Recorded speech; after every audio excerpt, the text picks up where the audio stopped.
it's pretty strange standing here. I trained in this building as a medical student, and for about 5 days in 2013 I was a patient here. So this place built my career and saved my life.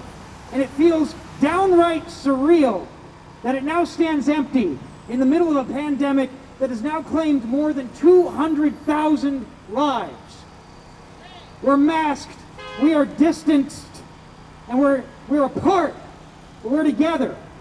And despite the fresh horrors that meet us daily, this surreal feeling can help us see an old world with new eyes, to find truths that had long been hiding in plain sight.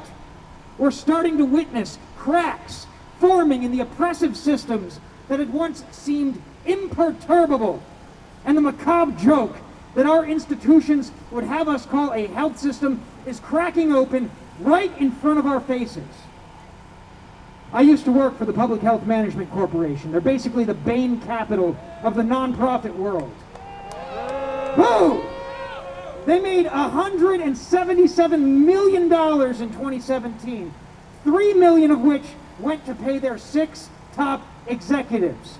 And they run over 300 programs in this city, mostly by taking over small, successful grassroots nonprofits and hollowing out all the good they do until only the money remains. The care clinic where I used to work was no exception. This plucky HIV clinic began in the bad days of the HIV epidemic in a basement office across from the morgue of the now shuttered St. Joseph's Hospital. And over the years, it became renowned. It gained a great reputation for its compassionate, non-judgmental care and for the staff's tireless advocacy on behalf of patients. But in 2005, it was acquired by PHMC. And by the time I got there in 2018, things had changed. The frontline staff remained as committed as ever to serving our patients, and some of them are right here on the ground with us, continuing their advocacy. But management seemed laser focused on productivity, bringing money in, all these things over patient care and saving lives. Efforts to cut costs and corners led to regular outages of our phone and medical record systems, sometimes lasting half the day. One afternoon, a call came into the office from a local emergency department. The doctor on the other line was fighting to save the life of one of our shared patients and needed to know the patient's medical history. I would have gladly shared that information with him, but nobody picked up the phone. It didn't even ring. And by the time I heard the message the next day and called back, the patient had already died. When we pointed this out and other dangerous situations, they smiled, they nodded their heads, and they did nothing.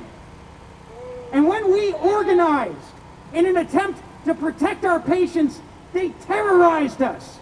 They subpoenaed our medical assistants to intimidate them.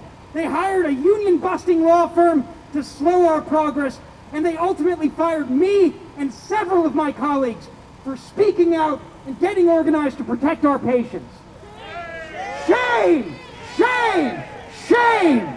Now, Governor Wolf has awarded PHMC a contract to manage not only the state's response to COVID-19, but all health emergencies across the state. And I'm standing here thinking, who's going to pick up the fucking phone?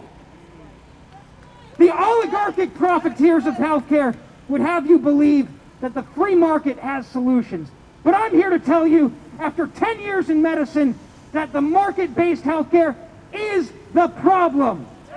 That its focus on profits kills people, even in the so-called nonprofit sector. And that our misguided insistence that we let the invisible hand guide our health has caused incalculable misery, unmeasurable suffering, and countless deaths.